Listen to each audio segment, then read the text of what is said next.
मेरे इंतहाई काबिल कदर बुजुर्गों, दोस्तों, अजीज़ों, मैंने आपके सामने सूरा आला इमरान की कुछ आयात तलावत की हैं। अल्लाह रब्बुल इज़्ज़त से दुआ है कि अल्लाह मुझे सही सही कह सकने और फिर हम सब को इस पर अमल करने की तौफीक अता फरमाए। अल्लाह पाक जो इस सारी कायनात के खालिक हैं,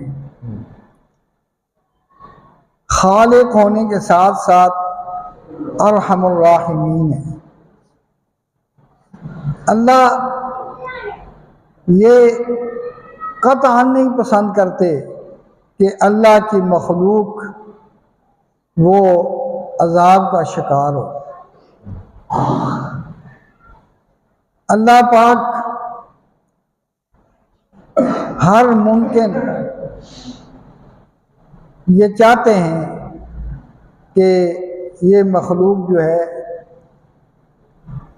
कामयाब होकर मगफूर होकर जन्नत में चली जाए, लेकिन चूँकि ये दारुल अमल है, दारुल इम्तिहान है और अल्लाह ने हर एक को इख्तियार दे रखा है,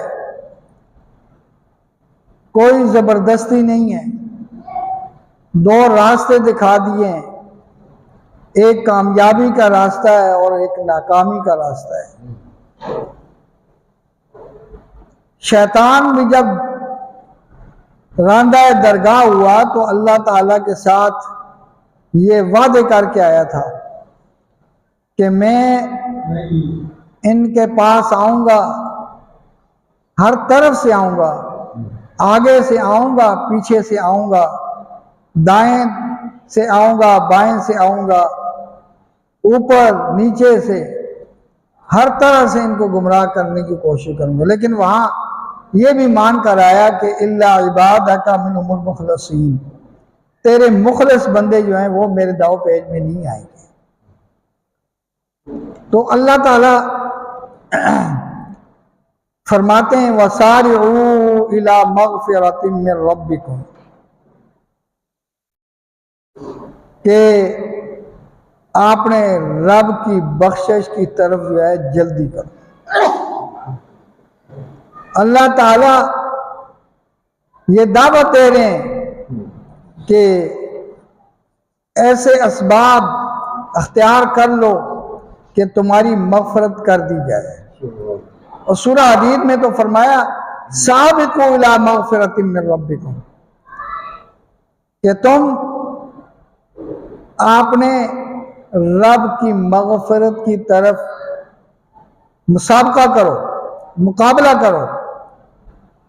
सिर्फ सारे जल्दी करना तो एक बंदा भी कर सकता है, लेकिन मुसाबके का मतलब ये है कि दाएं बाएं कहीं और भी देखो, कोई और भी दौड़ लगा रहा है, तुम उससे आगे बढ़ो। तो अल्लाह तो ये चाहते हैं कि सबकत कर जाओ मग़फ़िरत की तरफ। और ये सबकत कैसे होगी? हज़रत अली मुर्तज़ा रज़ी अल्लाह ताला अन्हु फरमाते हैं कि ये अदाए फ़राइज़ से हो। अल्लाह के फ़राइज़ अदा करो, अल्लाह ताला तुम्हारी मग़फ़िरत फरमा देंगे। तो अब हम अपना जायज़ा लें कि फ़राइज़ की अदायगी में कितनी कोताही हो रही है। तो कैसे मग़फ़िरत होगी? नमाज के लिए अजान हो जाती है, मुअज़्ज़िन कहता है हय्या अला सलाह, नमाज की तरफ आ जाओ, हय्या अलल फलाह, कामयाबी की तरफ आ जाओ, लेकिन हम टस से मस नहीं होते, आपने काम में लगे हुए, हमें परवाह नहीं होती। हालांकि हमारे जो असलाफ थे उनके बारे में ये आता है, जब मुअज़्ज़िन अजान शुरू करता था वो अपने काम को जहां होता वहीं छोड़कर नमाज के लिए आ जाते थे। तो आज अजान होती है, मस्जिदें खाली पड़ी होती हैं, इक्का दुक्का खुश नसीब लोग मस्जिद में आ जाते हैं, वरना कोशिश हर एक की यही होती है कि आखिर में पहुंचा जाए। हर एक की कोशिश ये होती है कि सबसे आखिरी जाने वाला मैं ही हूं मस्जिद में। हालांकि कोशिश ये होनी चाहिए कि सबसे पहले मैं हूं मस्जिद में जाने वाला। ये आते भी इस वक्त हैं जब फरिश्ते जो हैं वो हाजिरी के रजिस्टर भी बंद कर देते हैं, वो भी खुतबे की तरफ मुतवज्जे हो जाते हैं। जब इमाम साहब खुतबा शुरू करते हैं तो वह हाजिरी के रजिस्टर जो हैं वो बंद हो जाते हैं। अब जो भी आए वो गैर हाजिर ही होता है। तो कोशिश ये होती है कि सबसे आखिर में आए। हालांकि यहां ये फरमाया जा रहा है कि सबकत करो, और सबकत की क्या सूरत है? फ़राइज़ को अदा करो। और हज़रत उस्मान रज़ी अल्लाह ताला अन्हु फरमाते हैं कि सारे लोगों का माना ये है कि इबादत के अंदर इखलास पैदा करो। जो इबादत इखलास के साथ होंगी, जो काम भी इखलास के साथ होगा, वो अल्लाह के यहाँ बड़ा मकबूल मोतबर होता है। अल्लाह ताला खुद फरमाते हैं फदउल्लाह मुखलिसीन लहुद्दीन, के अल्लाह को पुकारो, खालिस करते हुए उसके लिए पुकारो। अल्लाह ताला इखलास को पसंद फरमाते हैं। तो हज़रत उस्मान रज़ी अल्लाह ताला फरमाते हैं कि इखलास के साथ इबादत होनी चाहिए। और अबू आलिया रज़ी अल्लाह रहमहुल्लाह फरमाते हैं कि यार सारे उससे मुराद तमाम इबादात हैं, इबादात मुराद हैं कि अल्लाह की इबादत करो, और अल्लाह की इबादत भी उस तरह करो जिस तरह अल्लाह के नबी ने इबादत करने का हुक्म दिया है। नबी अलैहिस्सलाम ने फरमाया कि तुम नमाज इस तरह पढ़ो जिस तरह तुमने मुझे नमाज पढ़ते हुए देखा है। सल्लू कमा रअयतुमूनी उसल्ली, कि जिस तरह मुझे तुमने नमाज पढ़ते हुए देखा है इस तरह पढ़ो। तो नबी करीम सल्लल्लाहु अलैहि वसल्लम को अल्लाह पाक ने उसवा हसना बनाकर भेजा है। फरमाया लक़द कान लकुम फ़ी रसूलिल्लाहि उस्वतुन हसना, कि अलबत्ता नबी करीम सल्लल्लाहु अलैहि वसल्लम के लिए के अंदर तुम्हारे लिए बेहतरीन नमूना है।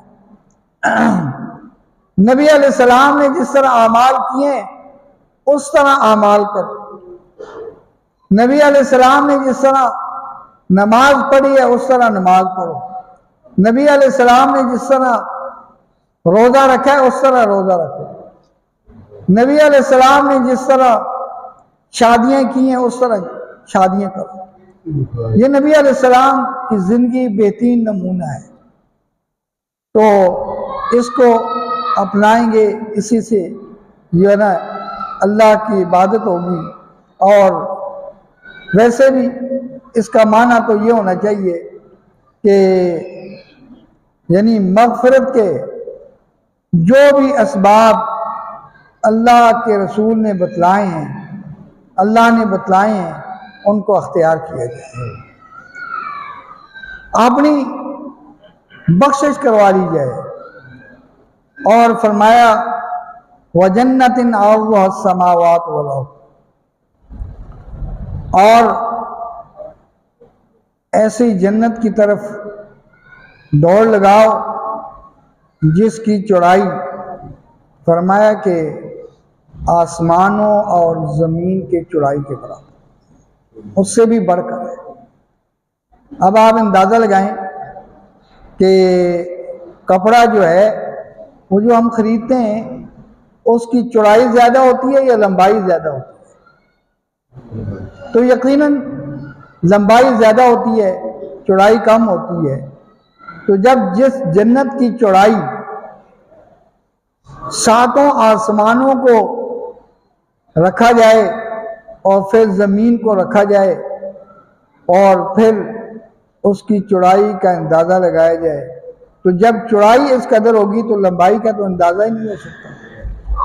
इतनी बड़ी, इतनी वसी और अरीज़ जन्नत अल्लाह पाक ने तैयार कर रखी है। फरमाया कि उसकी तरफ जल्दी करो।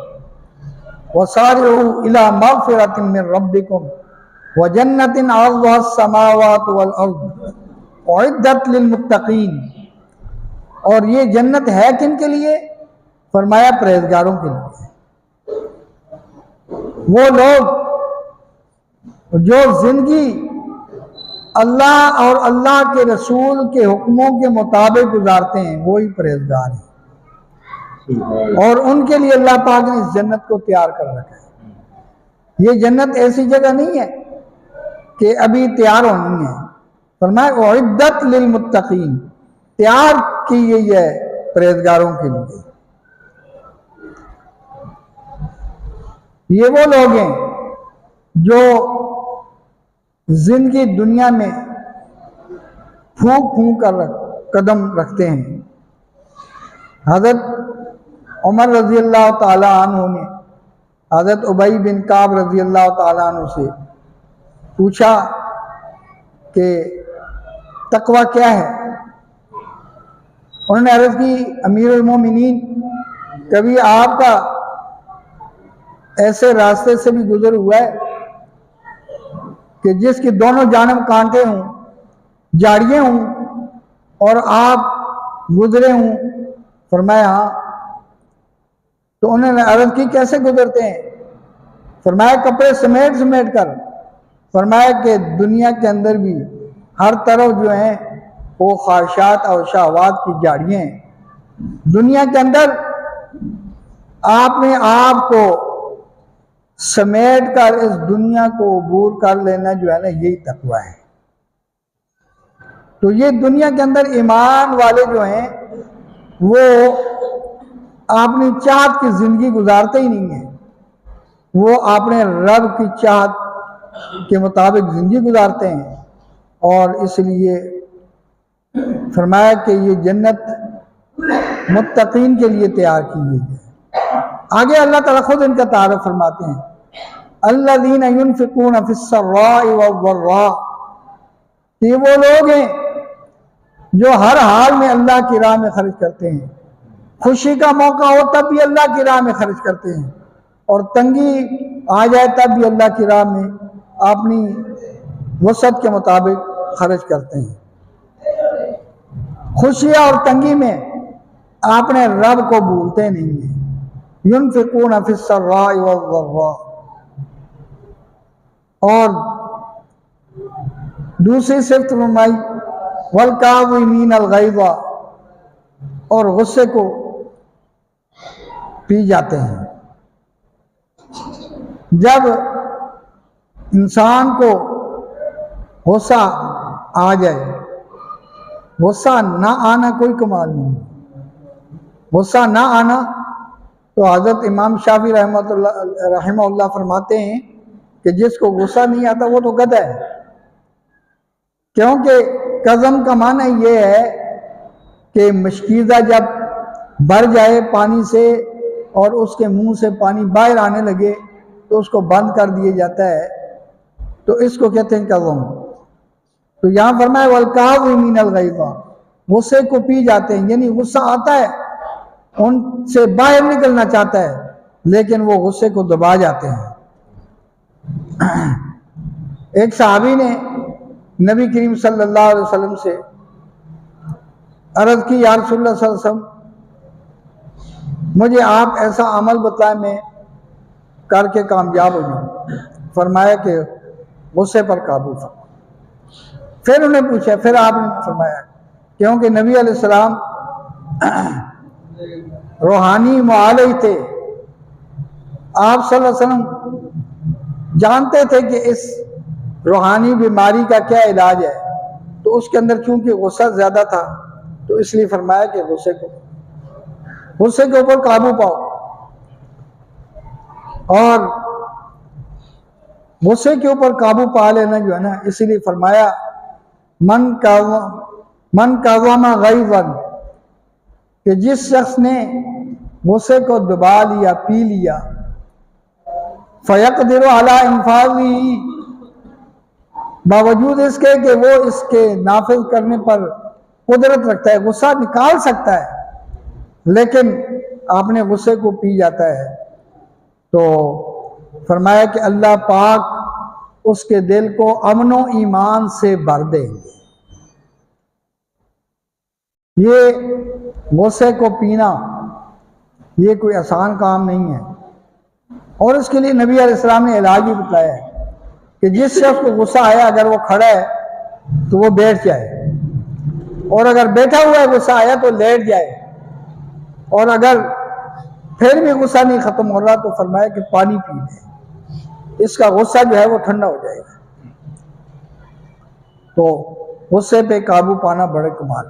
नबी अलैहिस्सलाम ने एक मरतबा सहाबा किराम से पूछा कि जानते हो पहलवान कौन है?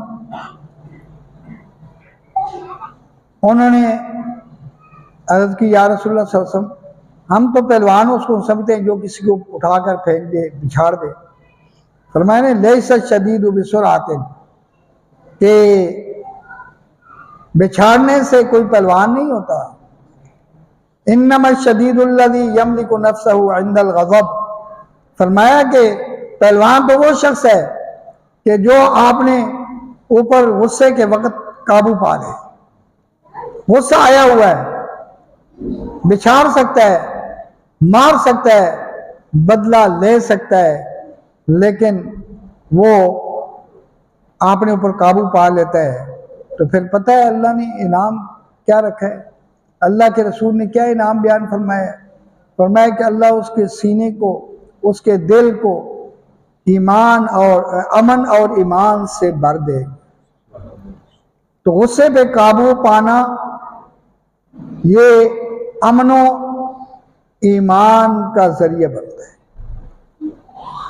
तो बहुत बड़ी सादत है। हम ये जो बातें करते हैं या सुनते हैं, ये इसलिए की जाती हैं कि हमें इस पर अमल भी करना चाहिए। सिर्फ एक कान से सुनकर दूसरे कान से निकाल लेना ये कोई कमाल नहीं है। कमाल तो ये है कि जो सुना है उसके ऊपर फिर इंसान अमल भी करे। तो अगर हम हर जुमे एक एक बात को भी लेकर हम अपनी जिंदगी में उसको अपना लें तो हम समझें कि हम कामयाब हैं। और हम अगर जैसे आए ऐसे ही चले जाएं, खाली हाथ आए और खाली हाथ ही चले गए, तो फिर ये नुकसान ही नुकसान है, कामयाबी नहीं हो सकती। तो बहरहाल गुस्से के ऊपर काबू करना ये बड़े पहलवान का काम है। ये हर एक का काम नहीं होता, ना ही हर एक कर सकता है। ये बड़ा पहलवान जो होता है ना, बड़ा पहलवान जिसको नबी अलैहिस्सलाम पहलवान फरमा रहे हैं, वो शख्स होता है। और बड़ी सादत होती है। और फिर नबी अलैहिस्सलाम ने ये करके दिखाया है। नबी अलैहिस्सलाम ने जब हज़रत वाशी से पूछा, अपने चचा का कातिल है, फरमाया कि तूने उनको कैसे कत्ल किया, उसने पूरी तफसील बतलाई। तो नबी अलैहिस्सलाम सुनते रहे और आपके आंखों से आंसू जारी थे।